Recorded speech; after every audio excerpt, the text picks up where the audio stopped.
நவோதயா பள்ளி ஆகட்டும், அந்த பிஎம் ஸ்ரீ பள்ளி ஆகட்டும், இதுல எல்லாம் அவங்களுக்கு பிரச்சனையா இருக்கிறதே திமுகவுக்கு அந்த தேர்ட் லாங்குவேஜ். திமுகவுக்குங்க, நமக்கு திமுகவுக்கு தான். அதே தான் இவங்களும். இப்போ நீங்க அதை தான் நான் சொல்ல வரேன்.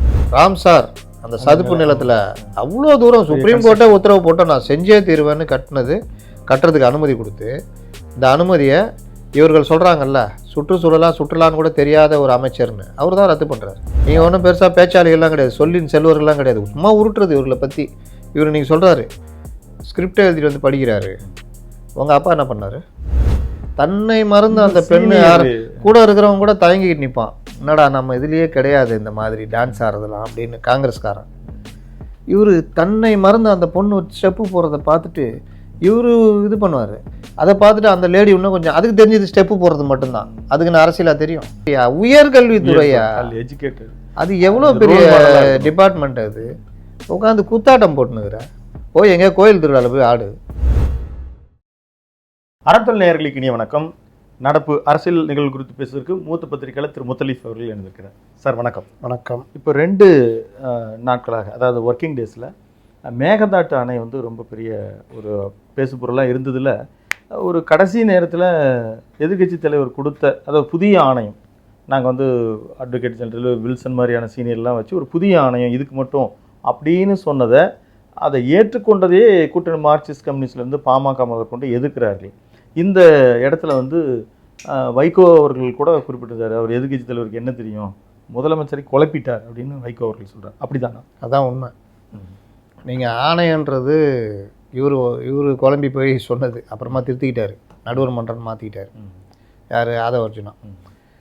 நடுவர் மன்றம் வந்து அமைக்கிறதுன்றது வந்து நடுவர் மன்றத்துக்கு தான் உத்தரவு போடுறதுக்கு அதிகாரம் இருக்குது. ஏற்கனவே நமக்கு நடுவர் மன்றம் இருக்குது, அதில் தான் நம்முடைய தாவாக்களை கொண்டு போகணும். உச்சநீதிமன்றம் இந்த விஷயத்தில் கட்டக்கூடாதுன்னு உத்தரவே போட்டு கண்டெம்ட்டும் சொல்லி இனிமேல் எதாவது பண்ணால் எங்கள்கிட்ட வாங்கணும்னு சொல்லியிருக்காங்க. இவர்கள் அதில் ஏதோ ஒரு நடவடிக்கையில் முந்திக்கிட்டு போய் மனு போட்டாங்க. அதை தான் நீ வந்து ப்ரீமெச்சூர் அஃபிடவிட்னு சொல்லி தள்ளுபடி பண்ணாங்க. அது ஒரு விஷயம். அப்போ மேகதாட்டு விவகாரத்தில் உச்சநீதிமன்றம் எதிராக தான் இருக்குது, நடுவர் மன்றமும் ஒன்றும் பண்ண முடியாது, அவர்களும் எதிராக தான் இருந்து ஆகணும். இப்போ நீங்கள் போயிட்டு இவர்களுக்கு யார் சொன்ன அந்த ஐடியான்னு தெரில. புதுசாக நடுவர் மன்றம்னா, இப்போ ஒரு சண்டை நடந்துக்கிட்டு இருக்குது, போலீஸில் புகார், அந்த புகாரை மீறி மறுபடியும் வந்து அடிக்கிறான்னா அதே ஸ்டேஷனில் தான் புகார் கொடுக்கணும். இல்லை கோர்ட்டு ஒரு வழக்கில் இவங்க வீட்டுக்குள்ளே நீ நுழையக்கூடாது அப்படின்னு ஏதாவது ஒரு இது இருந்தால் அதை மீறி பண்ணால் அங்கே தான் கோர்ட்டு கண்டெம்ட்டு போகணும். இவர்கள் நீதிமன்ற இதை மீறிட்டாங்க, மறுபடியும் புதுசாக போய் போலீஸ் ஸ்டேஷனில் கம்ப்ளைண்ட் கொடுத்தீங்கன்னா இவனுக்கு தான் லாபம். ஏன்னா அவனுக்கு அது தெரியாது, அந்த பழையதெல்லாமே செல்லுபடியாமல் போயிடும். அப்போ நீங்கள் நீதிமன்றம் வந்து அமைக்கிறீங்கன்னா அமைக்கலாமா வேணாவா, ஏன் அமைக்கணும், இப்படிலாம் ஓடும். இந்த கேப்பில் அவன் கட்டிடுவான். அவங்க நடுவர் மன்றம் என்ன சொல்லும், நீங்கள் தான் வேறு நடுவர் மன்றம் கேட்குறீங்கல்ல, நாங்கள் இதில் தனியாக கேட்குறீங்கல்ல, அதனால் அது அந்த பிரச்சனை தனின்ற மாதிரி அது ஒதுங்கிக்கும். உச்சநீதிமன்றத்துக்கு இவங்க போக மாட்டாங்க, ஏன்னா நடுவர் மன்றத்திலே இருப்பாங்க. இதை தான் நம்ம இவர் சொன்னார், தளவாய் சுந்தரம் தெளிவாக பேசினார். ஆனால் இவர்கள் அதை பற்றிய அடிப்படை விஷயமே தெரியாதனால இப்படி பண்ண போகிறேன்ட்டு போகிறாங்க. இது இவர்கள் மிகப்பெரிய தவறு செய்கிறாங்க. ஏன்னா காவிரி விவகாரத்தில் மிகப்பெரிய அனுபவம் பெற்ற கட்சின்னா அதிமுக தான். பொதுப்பணித்துறை அமைச்சராக இருந்து. ஆமாம், திமுகலாம் கிடையாது.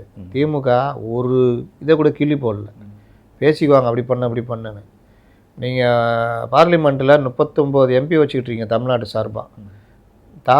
மேகதாட்டுக்காக இவங்க என்னென்ன பண்ணியிருக்காங்க சொல்லுங்கள். அதே டிகே சிவகுமார் கூட கை குலுக்கிட்டு இருக்கிறாங்க.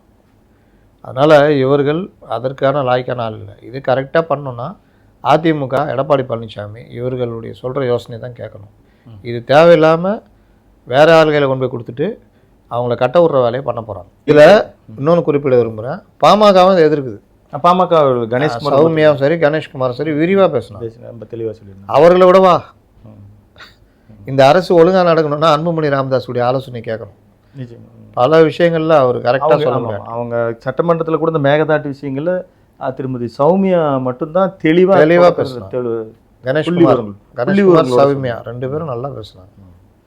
இந்த மேகதாட்டு விஷயங்கள்ல எதிர்கட்சியினுடைய ஆலோசனையை எடுத்துக்கொண்டு கூட்டணி கட்சிகளினுடைய கண்டனத்திற்கு ஆளாயிருக்கிறாரு திரு விஜய் அவர்கள்.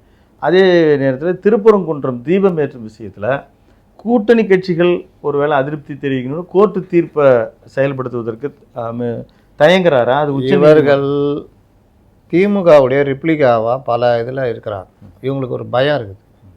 இன்னொன்று கொள்கை முடிவில் யார் இவங்கள்ட்ட போய் கொள்கையில் யார் இருக்கா? பெரிய கொள்கை தலைவர் ஆதவ அர்ஜுனா தான். அவருக்கு தெரிஞ்சதெல்லாம் திராவிடம், நாங்கள் தான் உண்மையான திராவிடம், இது நாங்கள் தான் உண்மையான அதிமுகன்னு சொல்லிகிட்டு இருக்காரு. அப்போ இவர்களுடைய கொள்கை முடிவுகளில் பல சிக்கல்கள் இருக்குது. இருமொழி கொள்கைன்றாங்க. இருமொழி கொள்கை அரசு ரீதியாக வச்சுக்கோங்க, கரெக்டு. பள்ளிகள்லையும் அதை கொண்டு வரீங்க. பள்ளிகளில் கல்வியில் மும்மொழி கொள்கை தான் கரெக்டு. புதிய கல்விக் கொள்கையும் அதை தான் சொல்லுது. அதில் வந்து இந்தியெல்லாம் திணிக்கலை, ஏதாவது எனி ஆப்ஷன் லாங்குவேஜ். அது தனியார் பள்ளிகளில் படிக்கிறவங்களாம் கற்றுக்குறாங்க.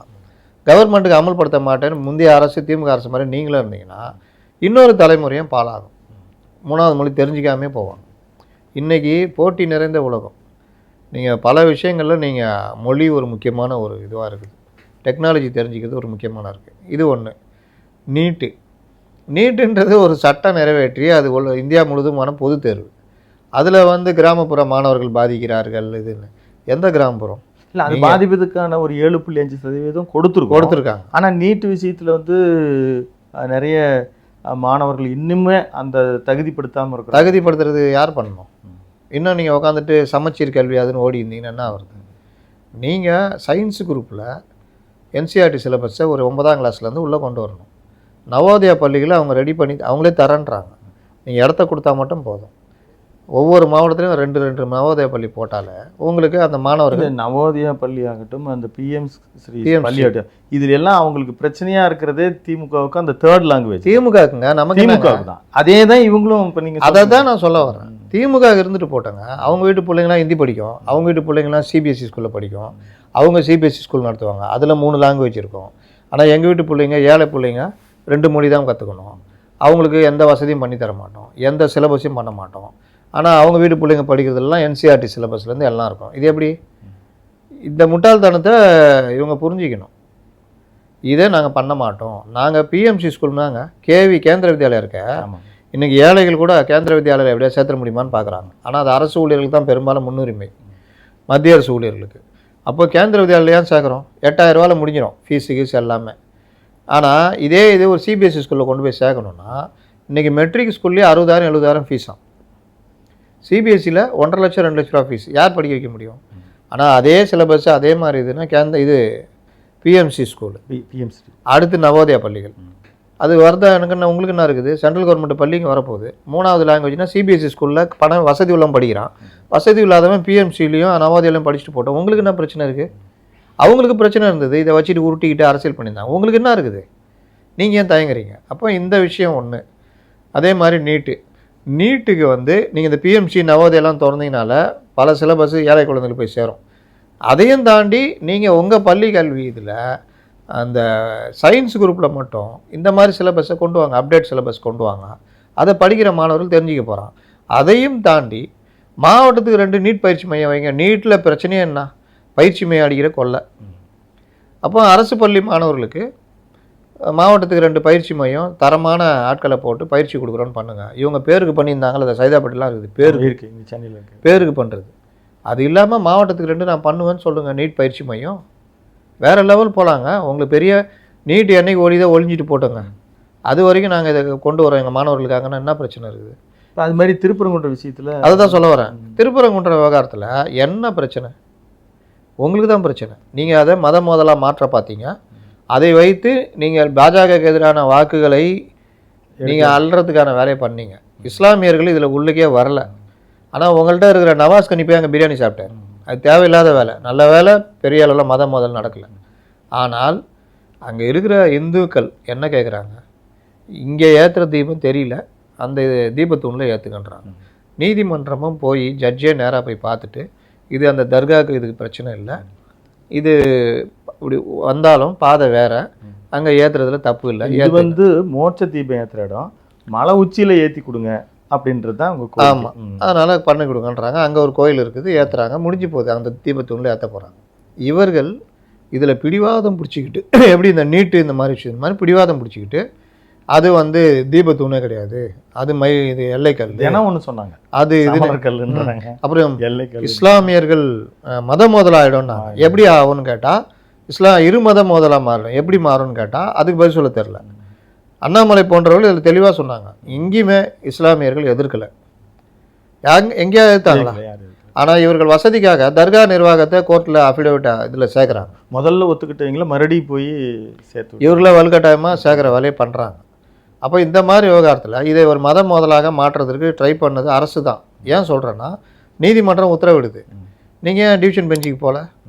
கடைசி நிமிடம் வரைக்கும் அதை ஒரு பரபரப்பாக்கி அதுக்கு ஒரு 144 போட்டு இதே கேள்வியை நீதிமன்றமும் கேட்டுச்சு. உனக்கு வாய்ப்பு இருக்குது மேல்முறையீடு பண்ண, ஆனால் நான் ஏற்றுவேன் ஏற்ற மாட்டேன்றதை சஸ்பென்ஸாக வச்சு ஏதோ மோதல் ஆகும்னு ட்ரை பண்ணாங்க, ஒன்றும் நடக்கலை. கடைசி நேரத்தில் அது வேறு மாதிரி போய் அதுக்கப்புறம் இவங்க மறுபடியும் போய் நீதிபதிக்கு எதிராக போயிடுது. சரி, அவங்களோட ஒழிஞ்சு போச்சு. இவங்களுக்கு பயம், இது வந்து நம்ம வந்து மாறி போனால் நம்மளை பாஜக பி டீம்னு சொல்லுவாங்கன்னு.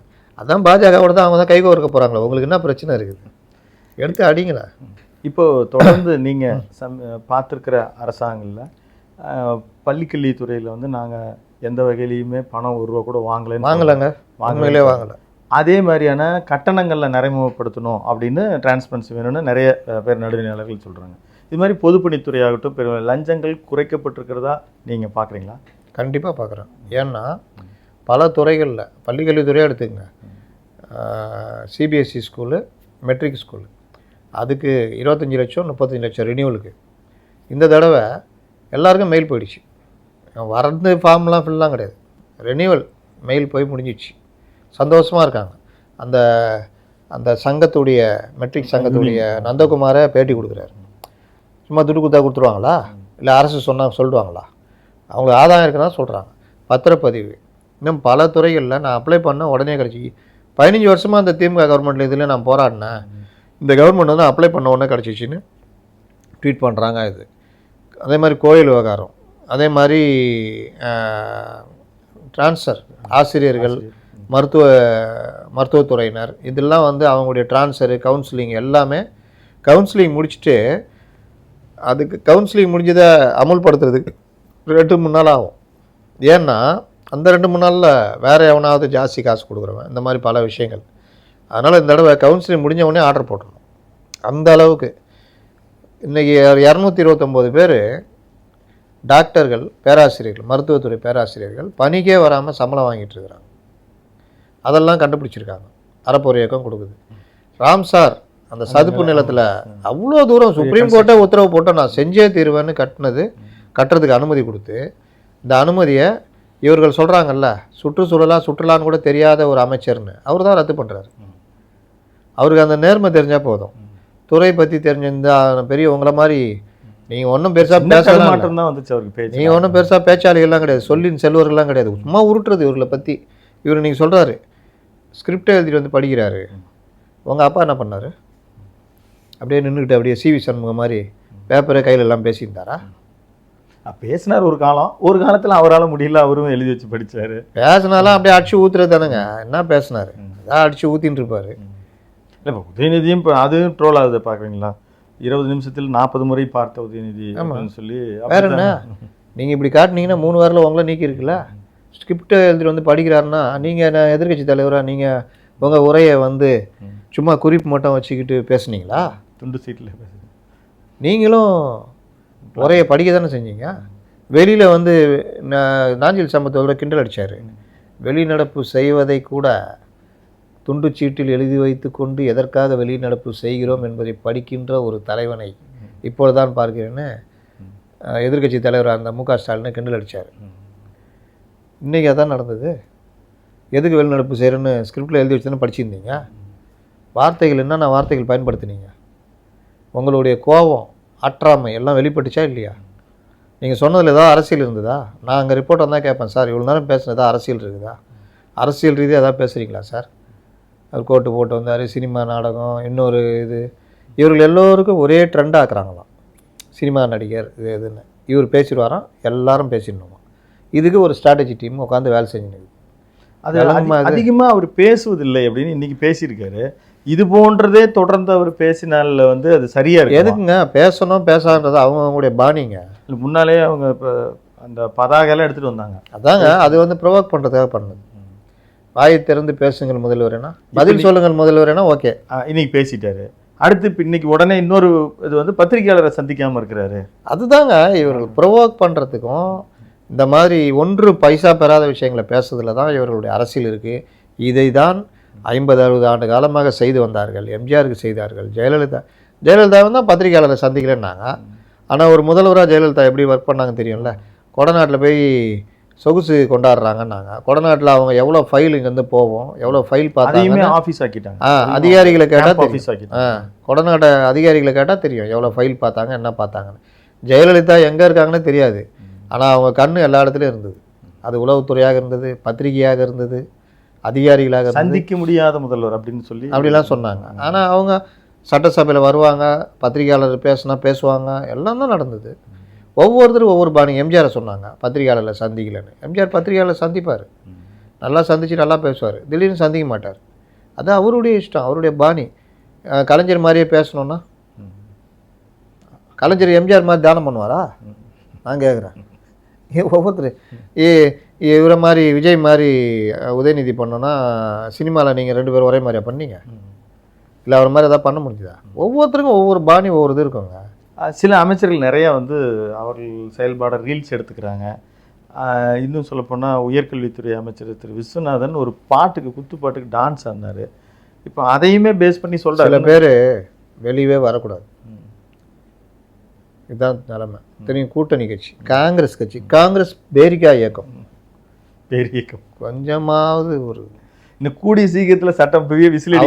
நீங்கள் அந்த விஷுவல் பார்த்தீங்கன்னா அந்த பக்கத்தில் ஒரு பொண்ணு ஆடும். இவருக்கு தன்னை மறந்து அந்த பெண்ணை பொதுவெளிங்க, தன்னை மறந்து அந்த பெண்ணு கூட இருக்கிறவங்க கூட தயங்கிக்கிட்டு நிற்பான். என்னடா நம்ம இதுலேயே கிடையாது இந்த மாதிரி டான்ஸ் ஆடுறதுலாம் அப்படின்னு காங்கிரஸ்காரன். இவர் தன்னை மறந்து அந்த பொண்ணு ஸ்டெப்பு போகிறத பார்த்துட்டு இவர் இது பண்ணுவார். அதை பார்த்துட்டு அந்த லேடி இன்னும் கொஞ்சம் அதுக்கு தெரிஞ்சது ஸ்டெப்பு போடுறது மட்டும்தான், அதுக்கு நான் அரசியலாக தெரியும். அது ஒன்று இவர் அது கூட ஆடுறது கொஞ்சம் கூட கூச்சனாச்சம் இல்லையா? இந்த கவர்மெண்ட்டுக்கு காத்துக்கிட்டு இருக்கிறாங்க என்ன கிடைக்குதுன்னு. நான் தான் போட்டேன், போதைப் பொருளினுடைய தீமைகளை மாணவ மாணவியரிடம் அமைச்சர் விளக்கி சொல்லிய தருணம் அப்படின்னு போட்டு விட்டேன். வேற என்ன, எவனுக்கு எது வருதோ அதாங்க. நீ ஒரு அமைச்சரியா, உயர்கல்வித்துறையா, அது எவ்வளோ பெரிய டிபார்ட்மெண்ட். அது உட்காந்து குத்தாட்டம் போட்டுனுக்குற, போய் எங்கேயா கோயில் திருவிழாவில் போய் ஆடு. என்ன ஒரு இது வேணாம். எந்த இயக்கத்துலேருந்து வர்றீங்க? கூட இருக்கிறவன தயங்கி நின்று சிரிச்சுக்கிட்டு இருக்கிறாங்க. உக்காந்துட்டு மற்றவங்கள வேற பார்த்துட்டு தண்ணிலே மறந்து போயிட்டாருங்க அவர். இன்னும் கூடுதலாக போட்டுக்கிட்டு இருக்கிறாங்க, கையை பிடிச்சி பண்ணாராதுன்னு. அது ஒரு வயசான ஒரு மூத்தவர் ஏதோ பண்ணுறாருன்னு வச்சுக்கோங்க. சட்டசபையிலே விசில் அடிக்கிறாங்க, இன்னும் கூடிய சீக்கிரத்தில் குத்துப்பாட்டு போடுவாங்கன்னு உதயநிதி அவர்கள் சொல்கிறார். அது எனக்கு தெரிஞ்சு அவர் மேலே ப்ரிவிலேஜ் கொண்டு வரது கூட வார்த்தை. அது அந்த மாதிரி பேசக்கூடாது. சட்டசபை மாண்பை நீங்கள் விஜயை விமர்சிக்கிறேன்ற போர்வையில் சட்டசபையை மாண்பை குறைக்கிற விதமாக பேசுகிறீங்க. அது சிக்கல். அது நீங்கள் இப்போ இந்த சபாநாயகர் கொஞ்சம் வேறு மாதிரி டைப்பாக இருக்கார். இதே கொஞ்சம் வேறு மாதிரி டைப்பாக இருந்தால் ப்ரிவிலேஜ் மோஷன் கொண்டு வந்துடுவாங்க, சட்டசபையில் குத்துப்பாட்டு போடுவாங்கன்னு சொல்கிறது எப்படிப்பட்ட வார்த்தை? சபை மீறலாக இருக்கும். சபையுடைய மாண்பை குறைக்கிற செயல் அது. நீங்கள் எங்கேருந்து பேசினாலும் உங்களை கேட்பாங்க. முரசொலியில் எழுதுனதுக்கு கூண்டில் ஏற்றல, முரசொலி விகடனில் எழுதுனதுக்கு கொண்டு வந்து 3 நாள் தண்டனை கொடுக்கல. மிக்க நன்றி சார், பல்வேறு கருத்துக்கள் பகிர்ந்திருக்கீங்க. மற்றொரு காணொளியில் சந்திப்போம். நன்றி, வணக்கம். நேயர்களே, தொடர்ந்து இணைந்திருங்கள் அறத்துடன். நன்றி, வணக்கம்.